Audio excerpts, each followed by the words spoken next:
ene kewo hen, c'est normal min kala hen. Avant de commencer le direct, on est vraiment solidaire, on est vraiment désolé et on est vraiment, ça nous touche. Ko hefti Gelongal bako, vraiment ko hunde musnde amen. Donc je ne peux pas commencer ce direct et ne pas compatir par rapport à sa famille, à tous ses proches et à tout le monde, parce que ce ko hunde ko hefti Gelongal bako ko hunde musnde yimbe fof, en musi yimbe fof te yimbe nan mbaɗa hen ko mbawi. Donc pour vous dire aussi, comme que ene jeeya e ko Gelongal fawako, il y a 2 millions de fawa e makko. Il y a des leaks qui sont au yimbe ngudditi compte sur Facebook, hein? Donc jogi de seedo mum fof yo ya wat dum hen, parce que ko boni ko fof Gelongal il est en prison parce qu'il a répondu à quelqu'un qui a insulté toute la communauté, et on sait que Gelongal a une famille, et cette famille eden gandi Mauritanie way famille makko koy makko kanko koy dole makko wuranno hande so o sokama famille makko woni bowal, c'est normal ko enen woda to kedden mo quoi, parce que ko holto heedi men ha dum tawimo hen. Donc kontuji nana mbada e internet o ko neddo jogi seedo mum no wawi fodde fof yo wat dum hen pour que famille makko déjà wawa jogade ko jokti en attendant Allah ne rokkamu lumière o yalto bowal. Donc dum ne jeeya e ko e sujet mo jinnomi haalde par rapport à ko kewi ko. Donc me profite aussi, j'ai vu en Bagne, ils sont en train de rendre hommage à Babo Murtoud aussi. C'est quelque chose à saluer, parce que les gens qui nous connaissent, on a toujours dit que Murtoud Job ne faut ignorer de l'âme, ne faut wanned hay monument, parce que c'est quelqu'un qui s'est donné pour la communauté. Donc aussi, c'est des choses à saluer. On est là, mais hakila jamen no woni e Mauritanie e kala ko yahata hen. Et je suis trop content parce que même l'association wadbe jogibe mijo wanguni yodde, ils nous ont contacté, et vraiment c'est vraiment à saluer, parce que des gens comme Murtoud Job ko yimbe pondanda horema potani yolade e leñol ngol, c'est des gens on doit les faire eden poti wurnudebe, parce que ils ont tout fait pour la communauté Peul. Moi j'ai eu la chance de rencontrer cet homme extraordinaire, cet homme neɗɗo goto kewɗo gandal e neɗɗo goto jiɗɗo leñol mum.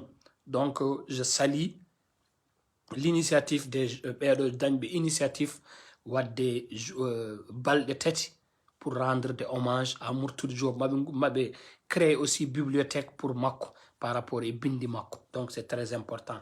Maintenant on va rentrer et but du sujet o. But du sujet o ko agression ji kewɗi hande Nouakchott et wari o. C'est des choses ɗi gandanɗa hoorema yimɓe ɓooyi haalde ɗum. Moi j'ai fait beaucoup de live sur ça. J'ai fait beaucoup de live sur ça, parce que banditisme est tellement qu'on dépasse que nous déjà, nous les acteurs culturels, on mine en musique, ça koko memi amen, parce qu'aujourd'hui les gens ne vont pas dans des concerts, et même les concerts hande ko minuit gassat, donc état on way jaggitade et on bangi, état on way jaggitade et manque de sécurité mo yimɓe jogi o et wari kewɗo e yuwo habe mbiya autorisation joni ɓe gasnat ɗum ko minuit. Mais les responsabilités sont partagées. Les responsabilités dit ko partageant. Parents ji ɗi ne jogui hen part de responsabilité, société o ene jogui hen part de responsabilité, mais neɗɗo o kañum ne personnellement omo jogui hen part de responsabilité. Parents ji holno ɓe joguiri hen part de responsabilité, baaba e nene en poti accude hakkille e ɓesgu mumen. C'est très important, parce que à l'âge de 10 ans 11 ans so tawi cukalel yahat yummum anda to woni, bammum anda to woni, ɓiɓɓe ma ɓe jadat ɓe kadi anda ɓe ɓiɓɓe ma jadat ɓe ko holɓen, ya probléme. Gila yimɓe batti yaadude eɓe bamumen ganda, yimɓe batti yaadude eɓe yummumen ganda, probléme aji badini heewe Mauritanie.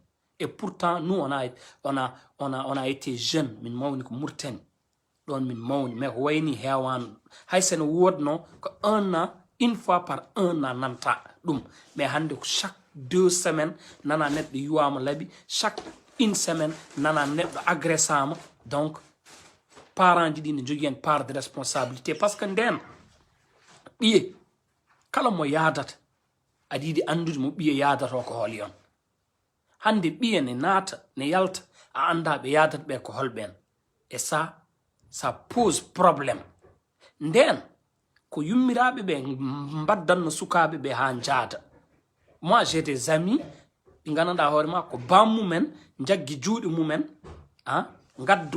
gadda jomumen galle mbiya mbeɗa yiɗi onon ɗiɗo gonon sehilaɓe mbeɗa yiɗi an e ɓinguelam gonon sehilaɓe nden ko noon wano walla gadda miñe mbadda ɗum e sehil miñam min élage e alsan chinois par ce que min e jibi komin sehilaɓe min puusi alsan chinois e élage yo gon sehilaɓe par ce que ko noon wano mais hande sukaɓe kañumen jiiloyto sehilaɓe mumen e sehilaɓe meɓe jiltoɓe ne heewi microbe aji e influence o kadi ne heewi ya beaucoup d'influence caggal par ce que cuuɗi ɗi ene goodi sukaɓe jaltat naate cuuɗi mbaɗɗo ko hay gottinani jara cimmo ɓe cikka adduno ko ɗon haaɗi so jomum mandili jomum wawi mandilde pendant 10 ans ne mandila taw yummum e bammum ganda ne mandil par ce que déjà ne jogui cuuɗi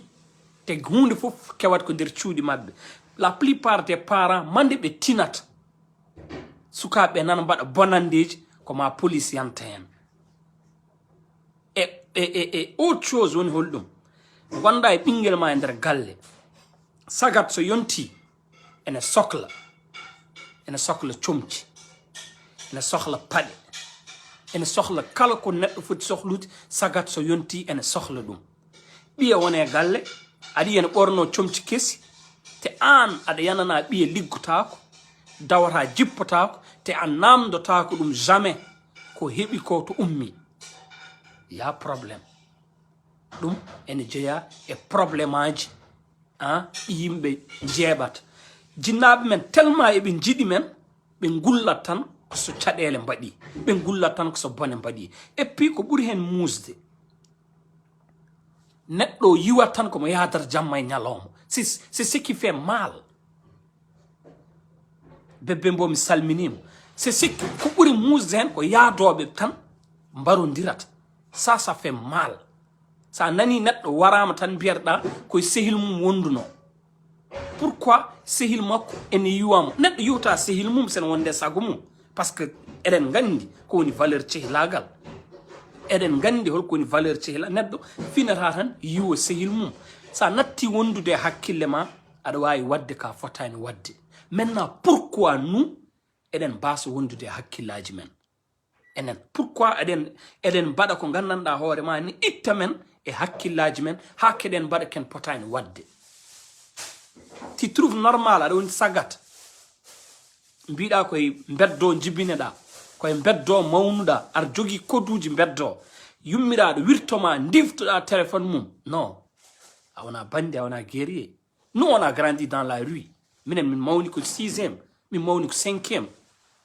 y a des choses c'est inimaginable te hande minen notre génération et la génération adiɓe amen ɓe mbaɗatano ɗeɗon gueɗe diftade téléphone yummiraɗo non ɗum alano hen ɗum noon alano hen te wona an a warta sehil ma mais tu es prêt à mourir pour sehil ma minen ko ɗum min gandi woni ko min mbiyata haalaji bonɗi kalateɗi e ma cité gueɗe bonɗe jeeteɗe ma cité am ne waɗi des valeurs beddo ya des valeurs minen noon mawnuɓe hen ɓe jamais min jeeɓa yimɓe ne ñiiña beddo e réalité ɗi gona réalité ji beddo par ce que le respect ko obligatoire e beddo respectude rewɓe ko obligatoire e beddo respectude mawniraɓe ko obligatoire e beddo donc si nous on voit autre chose ko wona ɗum ɗon c'est vraiment désolant mais wona on a les vrais jeunes, on a les vraies racines de la rue, kanyumen badat ko kewi joni ko. Non. On a les vraies racines. On a dadi mbeddo wadat ko kewi joni ko. Les gens sont prêts à tout pour vivre. Mbeddo njeta neddo ya chep fawa tabal taw kapta jiyat. Mbeddo njata njia badun jil tekno dari chep taw ko jin god jogini ye.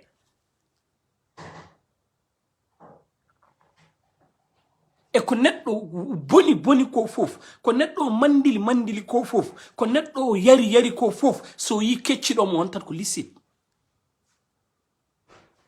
So yi kecciɗomo on tat ko licite.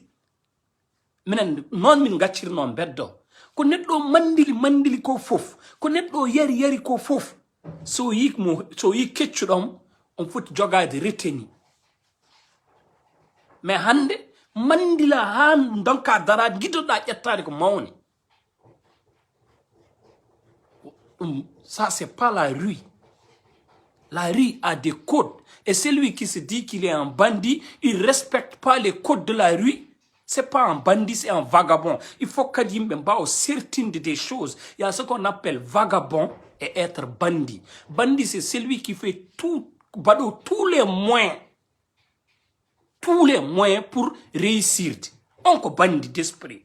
Un vrai bandit, c'est quelqu'un qui fait tous les moyens de la vie pour réussir. Pour il vient à la soutien de sa famille. Nous, on a connu des jeunes. Yalti yadanobe amen boîte. Min jehi palace. Min jade sila amen goto yade amen palace. O yayano ko mbusuji e wonki nenam. Billahi la ilaha illallah. Mbousoud oyano jer 5e. Il vend mbousoud 5. Oyano mbou 5. Mbou 5 ko on sod hen chomti yo boranto te minen kala to min jahat om yaade amen. Min jaade yimbe ngannda hore ma collo manuji gonanno geej. So pune so yonti ben dogat. Pune jando ben dogo ben divto redu mum seke boccode jaltine ben jeya. Ça c'était des bandits qui faisaient tout pour réussir. Mais mbaday hunukuma seeda odros daroda hakkunde legal ad etto murabma a respectani rewbe a respectani worbe hay goto a respectani mbiya ka bandi a wona bandi. Ça jaggama police, la première des choses c'est yumma ari visitem gonta koy wayde pour ya yaltin. On a bandit. Tu es un vagabond. Être vagabond et être bandit c'est différent. Un bandit connaît le gandou de hajumum. Un bandit ne fout jamais la merde chez lui. On a un exemple John. Ça y est gay. Casque d'obi auto di gay be chikta gay be kodi. Ko tavra zen ben gaddi auto mabbe gueɓe cascade dum woni bandi. Un bandit ne fout pas la merde chez lui dans sa zone.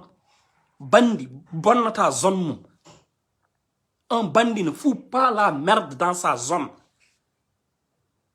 Un neddo non bandi de hay so jagga en prison yimbe jogoto ko sikki.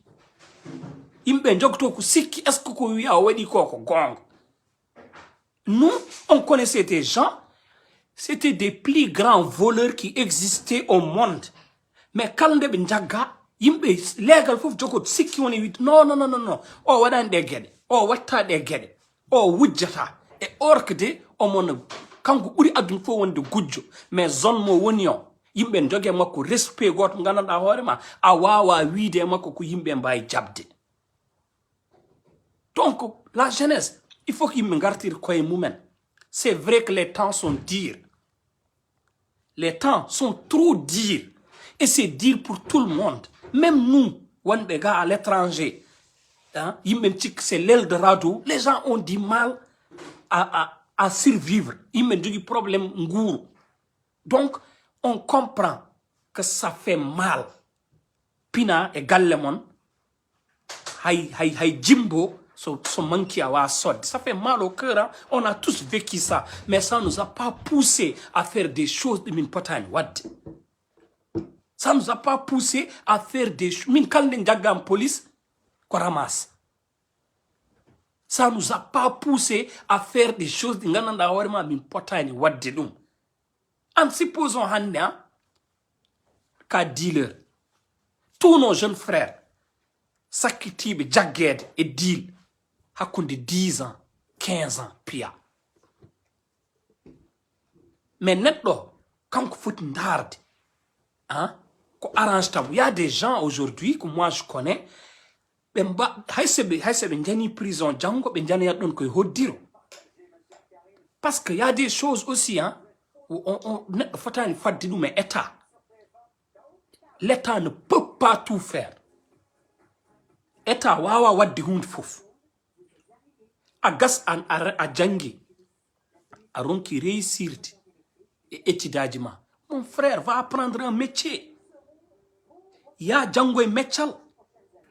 Soudir nando, miniser nando, gobu nando, mécanicien nando. Il y a beaucoup de choses nando. Mangana da horma netten wayi waddi dum. Mais en battata hakkillaji men e ɗeɗon gueɗe. Aujourd'hui, neɗɗo woppi jangin mijo ni mijo ɗangal. Mais ɗangal ko moyenji mbaɗat ɗum mon frère. An joni a woppi meccal mata 18 ans. A natti jangude école. A waɗi bac 2 fois a ronki hebde. Je te comprends. A ronki hebde. Bac a woppi. Mais woto jooɗo va faire une formation d'informatique wala jaha mbaɗa jangino wala an seeɗa mo janguɗa o. Il faut faire en profiter les autres. Mais combien de personnes ils sont dans et ngone damar galleji men taw e mbawi nafde miniraɓe mabɓe e banggue goɗɗo ɓe mbatta ɗum. C'est pas sérieux. ɗum ko wonde haaside hoore mum. ɗum ko wonde haaside hoore mum. An aɗa jangi qur'ana, hein? Donne des cours de Coran à des enfants de ton quartier. Tu vas t'occuper. Tu vas occuper aussi les enfants. Ça y bandiagal neyrek. L'État n'a pas créé de politique pour la jeunesse, mais nous aussi on n'a pas créé un haïdar kusuka bembaï jaggitade aussi. Il y a certains qui le font, mais c'est minime par rapport à yimbe poti wadde ko. C'est trop minime par rapport à yimbe poti wadde ko. A jangagne walla waɗi baka heɓagne joɗɗa galle mon wone hakkille ma ko ɗannade. Mais baay an bamma hay ko wottinma ala bamma ala hay même pour gottoɗa kirtoɗa ton père il a ce problème. Comment an way joɗade an miijo bamma jogui 1 million pour wadde ɗum e ma ɗannoɗa. Et puis joɗɗa ɗon pendant 10 ans tu perds ton temps. Pendant 10 ans jodi ɗon non il faut mi yalta leydi ndi, non il faut mi yalta leydi ndi. An bamma il a du mal à te faire manger. Comment il peut te faire sortir de ce pays? Mon gars, les visas se vendent à 1,5 million. On Bama wa yel tenir de ma lady. Bama il a des problèmes pour nyaminde. Angar wa ya de ga lijenta horma mais t'as des frères. Ben jontante mbay lijen tout ko emam.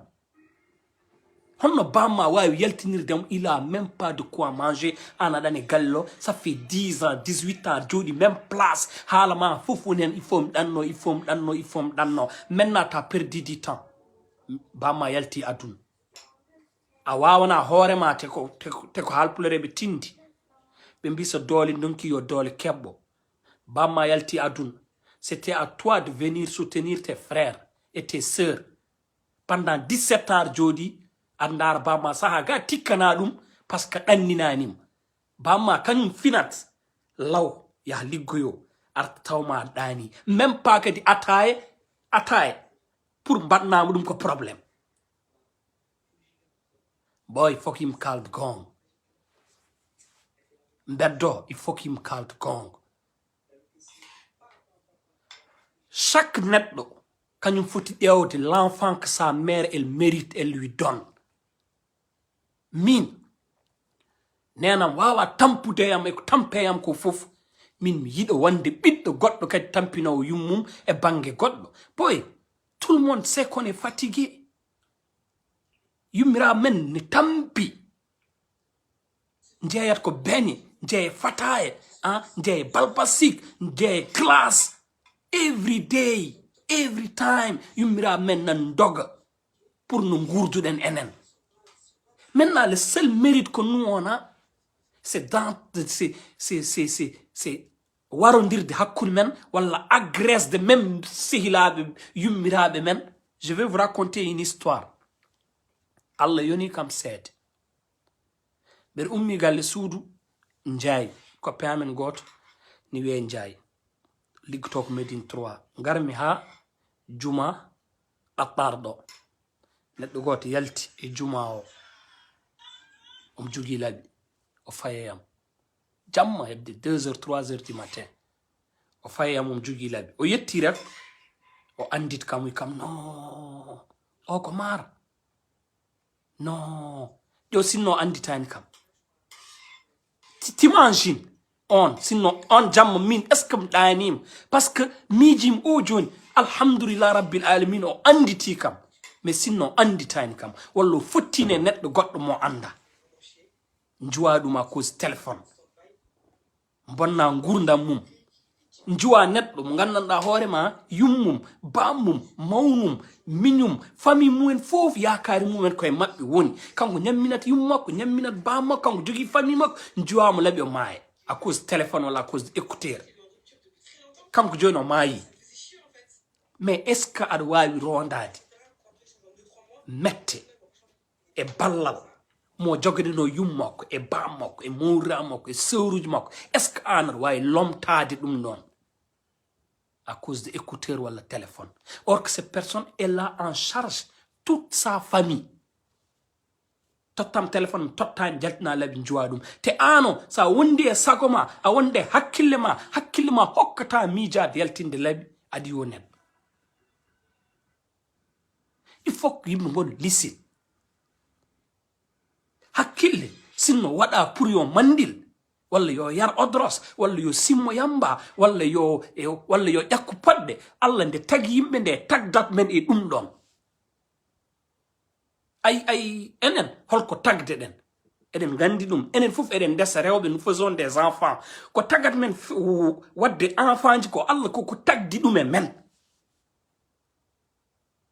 philosophie ma Allah ɗum noon ko tagduɗo ɗum e men o tagdi ɗum e debbo tagdi ɗum e gorko yimɓe mbatti remtude ene mbaɗa sukaɓe mais Allah tagdani V5 V10 odros yamba Allah tagdani men e ɗum ɗon pour kon yimɓe gona ɗo ne utilise ɗiɗon affaire kañum ga kala ko utilise ta ha la personne la plus importante dans ta vie ton père et ta mère tu peux les regarder et les parler d'une manière na fotani haaldirde e mabɓe ala importance.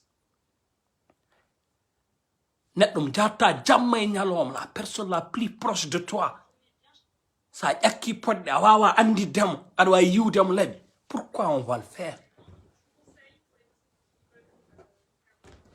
Et puis il faut qu'on soit intelligent aussi. Nous gonɗen koye wuro mo gandanɗa hoorema gouvernement o koko échoui et politique de jeunesse. Ils font tout pour nous taxer de tous les noms. Mais anda taon paami ɗum ils font tout pour nous taxer de tous les noms.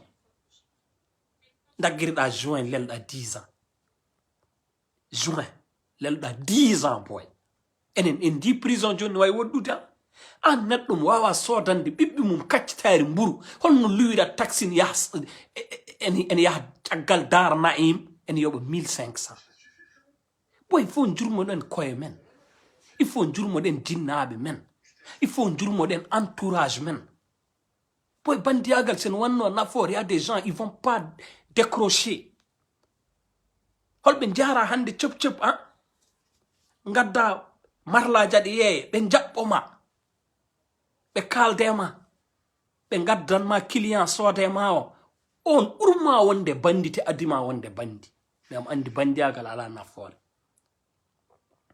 bandiyagal ala nafoore deux choses woni nafoore bandiyagal juweɗa laabi gonta handicapé natta wawde yalde a yaɓɓanno koyɗe ma jaha boutique aɗa sodan hoorema cigarette mbatta nelde yimɓe gilen mbelen njaha en joge ma yurmende ha batta nel ɗumen bima yahani bima jahani parce que dara wa waɗante hoore ma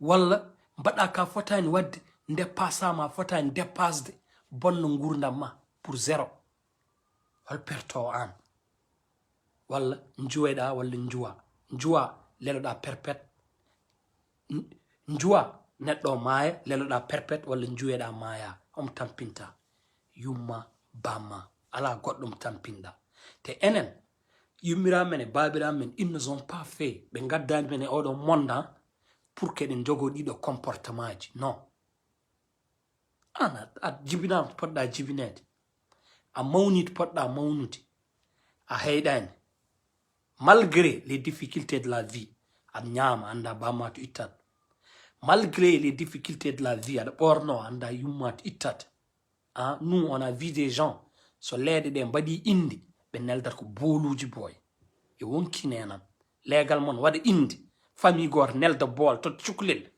adda ha yimɓe deftoɓe ɓe boolo fawe ɗon yimɓe mbanne hen maari tew nawe galle mumen nan hen yimɓe gotto cette personne qui a vécu ça il doit pas o fotani essude gurdam makko taw fayi ɗum koye bandiyagal non o fotani essude gurdam makko taw koye bandiyagol fayi ɗum non on foti yeede jamma subaka nangue hoore omo doga pour omo réussir e gurdam makko holko woni from the zero holko woni from the zero woni jibineɗa hay dara tawani gonta mbatta ɗon hunde mbiyeɗa ka héros c'est ça les codes de la rue kotuji bedde ɗum woni les codes de la rue mbiyeɗa o ko from the zero ndeysan o mi gandannomi ɗum de ko from the zero hande il a bâti quelque chose on daare yitere kanko héros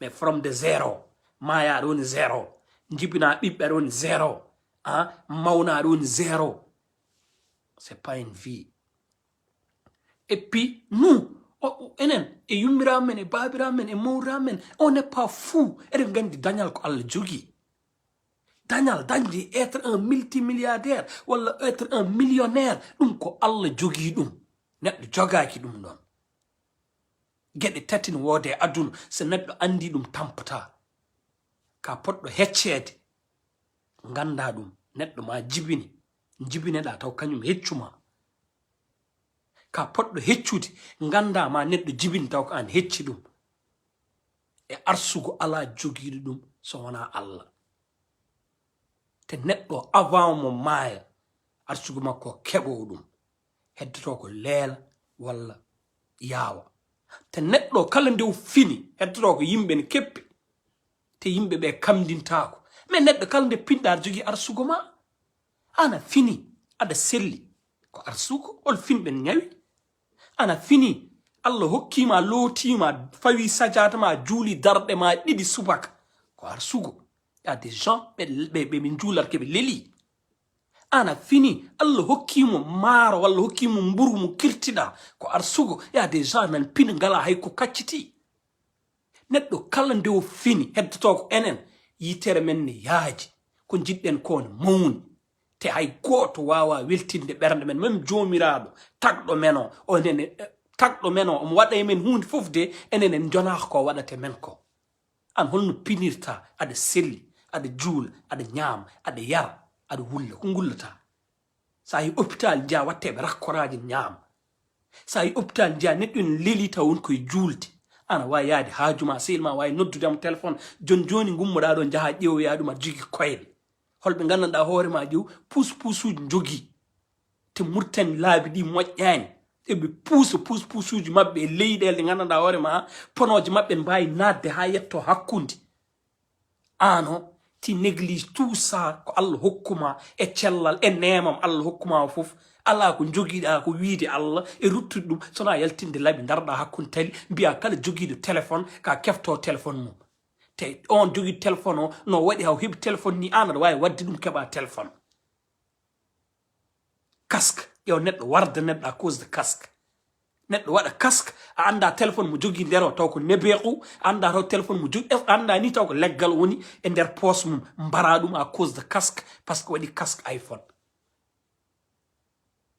debbo wirtoma didda ɗum taw an foti protège de ɗum avec ça jiɗen enen yo yurmede Allah tello e men en teddinani hay ko Allah ɓuri teddinde woni debbo et puis enen fof ala fof ko yimmiraɓe men tampani e men enen y a pas quelque chose que nos parents n'ont pas fait pour nous la seule chose qu'on a c'est de les fatiguer an ala kalis ala gandal hokko yumma jam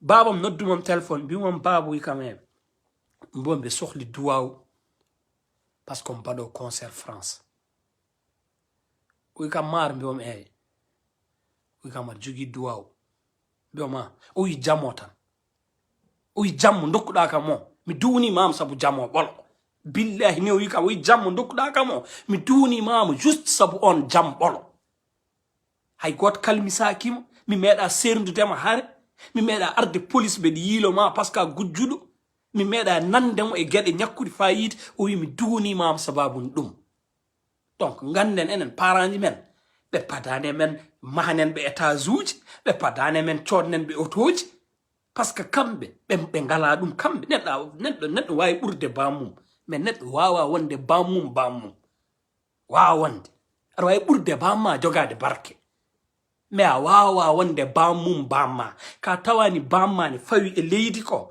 an sa fawani ɗum e leydi bamma wawa feldemo so bamma ala galle an jogto fulle fayide mbaɗa fullo mbiya babam ala galle womi waɗi feere mi daña galle mais bamma wawa yennudemo par ce que ala galle par ce que kañum ala galle donc enen kala ko mbattene aduna enen payi ɗum koye men enen kala ko mbattene aduna enen tampini koye men wona normal on doit pas s'entretuer pour des téléphones c'est pas babiraɓe men wona ɗum mérite yummiraɓe men wona ɗum mérite on doit même pas être des bandits sarka don wontude un vagabond ga ko mondo goɗɗo ga vagabond wonta ko comci laaɓɗi vagabond so darimi yeeso ma sicci yo Allah yaafumi lorta par ce que talani ɗum par ce que nan tan doga en yiiloto vagabond ala sehil kala joguiɗo ko yiɗi ko on woni sehil mum vagabond kala to yehi no wawi bonnidde yimɓe fof pour intérêt mum minen ko ɗum min mbiyata vagabond bandi c'est quelqu'un qui est intelligent qui est en train de tout faire pour réussir on ko bandi parce que bandi agal ko c'est faire travailler ta mentalité ma ɗum woni bandi faire travailler mentalité ma pour réussir de jaha jeer 5e cooda ɗum tistaji gadda ɗum jeer cep jeeya ka bandi parce que aɗan waɗa feere aɗa yalta hen mais aɗa yiwo aɗa yara odros aɗa dare beddaji aɗa agresse a faltaki debbo a fot ka vagabond ka salte no minen mbiyat ɗum ko bandi salte neɗɗo wirtima wiyama accu o ko bandi salte on foti ko wartade e koduji amen minen et puis pour hen bonde les gens n'ont plus de respect nous on connaît les plus grands bandits après notre génération c'est ɓe jii grañi mabɓe tukkoto pourtant dans le milieu c'est des gens trop respectés mais ils savent holko woni valeur grand frère grande sœur hande saɗa inna jomum ko wawi wonde ko heureuse ko foof ma ar haɓɓa basuji waɗa ni waɗa ko foti wadde ko mais a jaggama par ce que ka jaggiraɗo simme a jaggama par ce que a jaggira non wona bandiyagal faut que nous arrêtons ɗiɗo affaire uji faut yimɓe arrête ɗum maintenant on va revenir sur un point mo yimɓe paamani woni holɗum woni grâce y a des gens ils disent laamu fotani grâce de yimɓe enen fof eɗen gandi en Mauritanie y a ce qu'on appelle erreur judiciaire no waɗa ɗon neɗɗo waɗa hunde tokoso nawe prison lelo 5 ans et puis prison fotani wonde salamu aleykum rek naweɗa prison Moi, j'ai peur de la prison parce que je ne la connais pas. Toi, tu as peur de la prison parce que tu ne connais pas la prison. Mais celui qui connaît la prison n'a pas peur de la prison. Donc, n'a de prison, faut une web. C'est ce que l'État mauritanien ne comprend pas. N'a de prison, faut une web. Parce que chaque fois que net on est à la commissariat, on wasa ya de prison, on ande ko demno de ya on wasa ya dum bedo huldum rekil.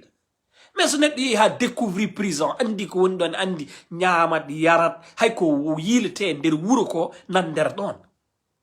Enen nji prison burtan yim sukabe berti ko drap ne badi hen simme dow ha les der prison.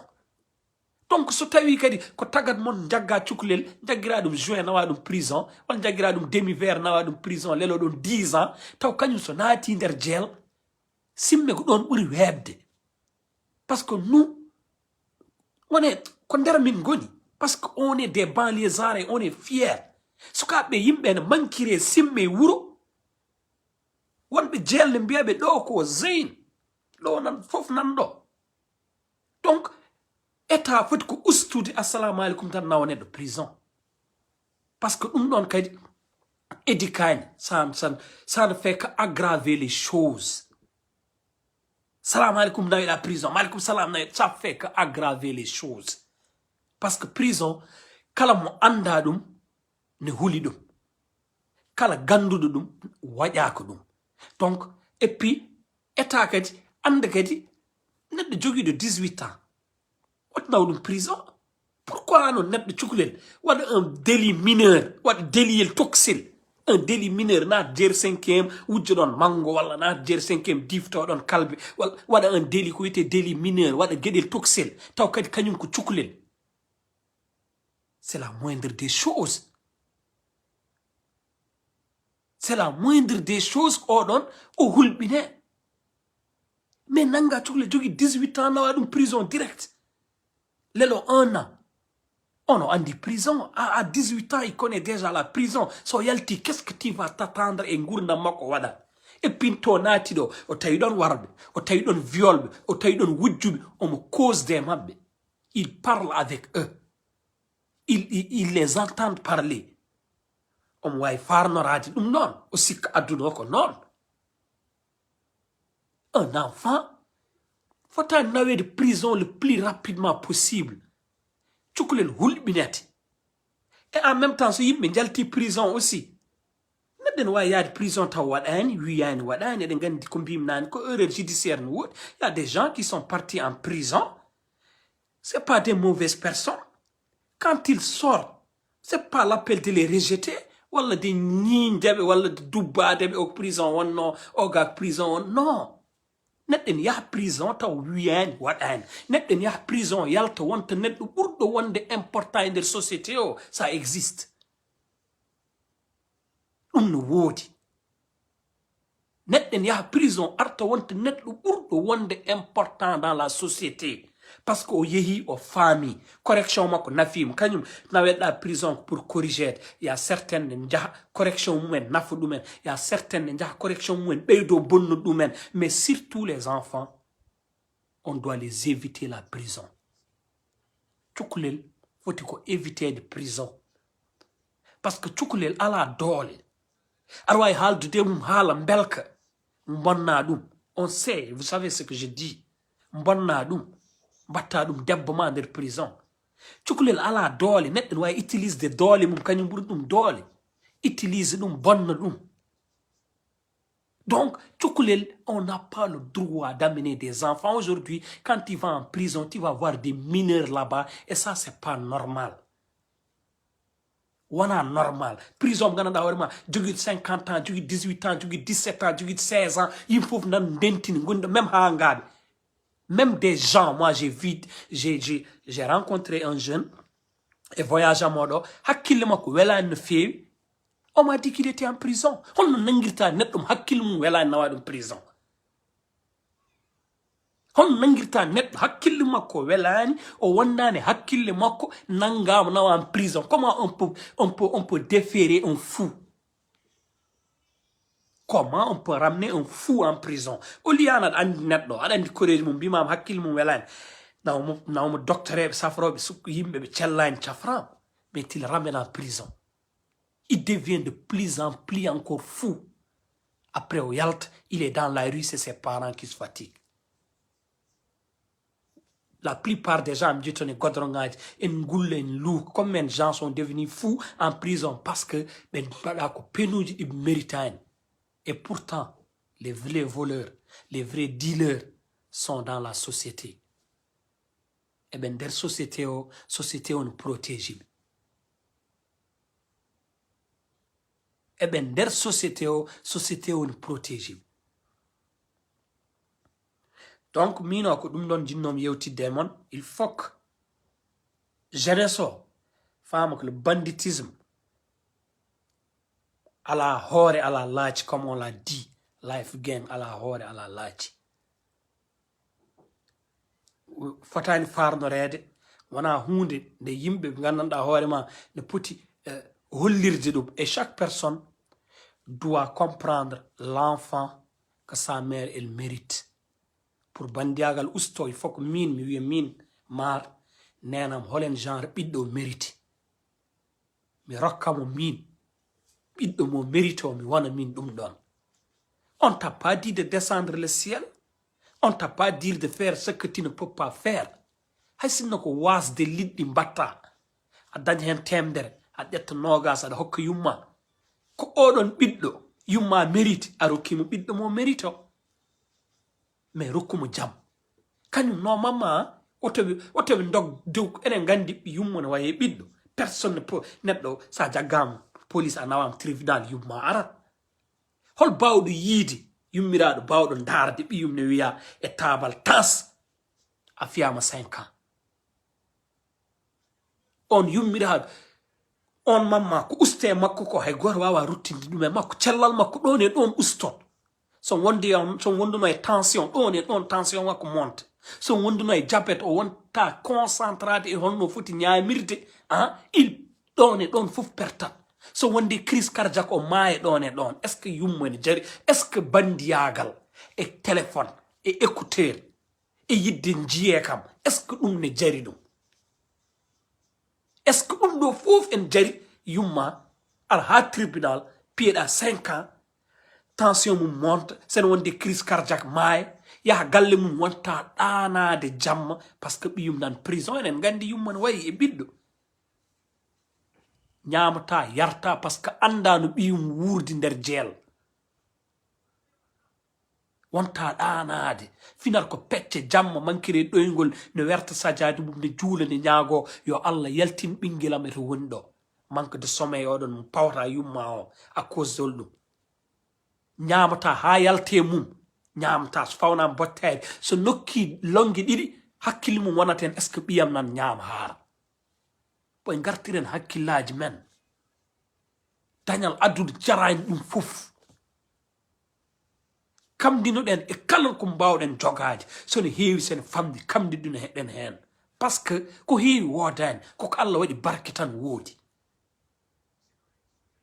Ken yimɓe ghetto eɗen gandi jogoɗa 100 ugiyama yimɓe jaha 8 heures jaha lay chandis coda chandis 60 ñama garta ka bien walla nata tangana coda omelette ma garta ka bien gumbuɗa ɗon jaha VIP potta yimɓe ngari 4 uji de an kirtiɗa ko chandis walla kirtiɗa ko makuruni mo ala diwlin mo ala gertode mo ala tew mais ƴew aɗan dari ka guerrier a dari tem dari ɗo aɗa sappi aɗa dari ka guerrier.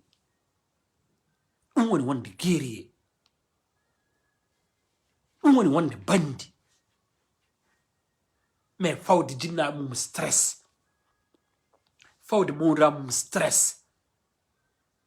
Il y a beaucoup de familles mbawa mahde galleji mbawa wadde ko heewi à cause de sukaɓe mumen.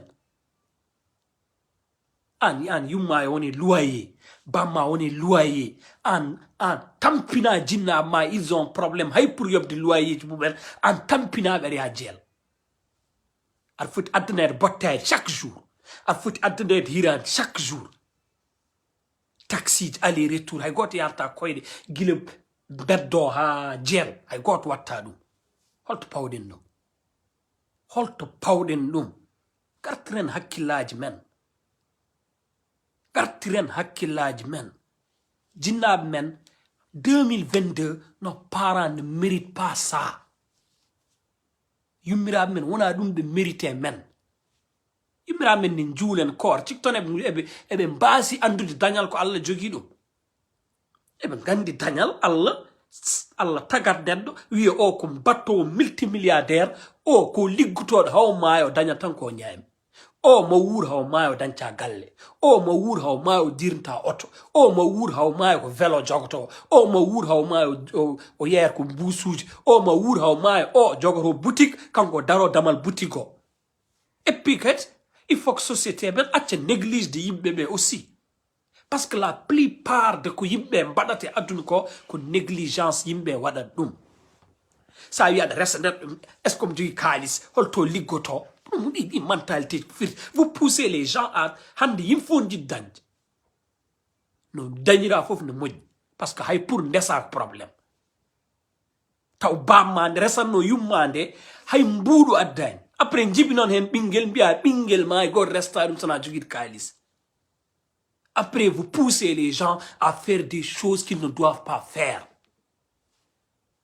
ɗum fof ko ɗum négligence on se néglige entre nous eɗen goni humainement nous disons que nous croyons à Dieu et nous nous minimisons entre nous-mêmes sa défi guertode mbaɗa feere ha koddiɗo ma uure ɗum au lieu nokkana ɗum hen seeɗa ñaama hein? Des fois les problèmes viennent des hoddiɓe des fois ce qui pousse les jeunes à être des bandits ko hoddiɓe des fois ko négligence neɗɗo ne wona e galle ya mbabba a liggotako a nafata a dañata ille an on ko joguiɗa ana haydara alana hoore ma an saɗa foofa Allah wela an sa naati kabine Allah wela après aɗa yenna neɗɗo goɗɗo an haydara ille an on ko joguiɗa an haydara ala haydara alana hoore ma il faut que nous arrêtons de nous négliger entre nous neɗɗo ko wawi dañde aduna fof yo yimɓe kamdino ndono ɗum yo Allah waɗi hen barke sukaɓe yiɗodirɓe mbasa fawede ko muusi an neɗɗo ɗum wone loyer bammu woni loyer ara wiyen yiɗi ɓiye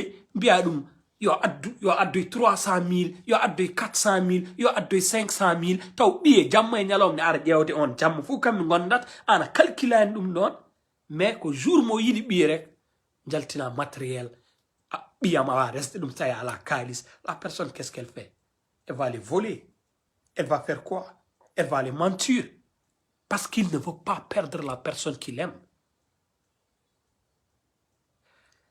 société on jiiɓi société o sa kala to kalɗa hunde e société o jiitata hen ko yimɓe fof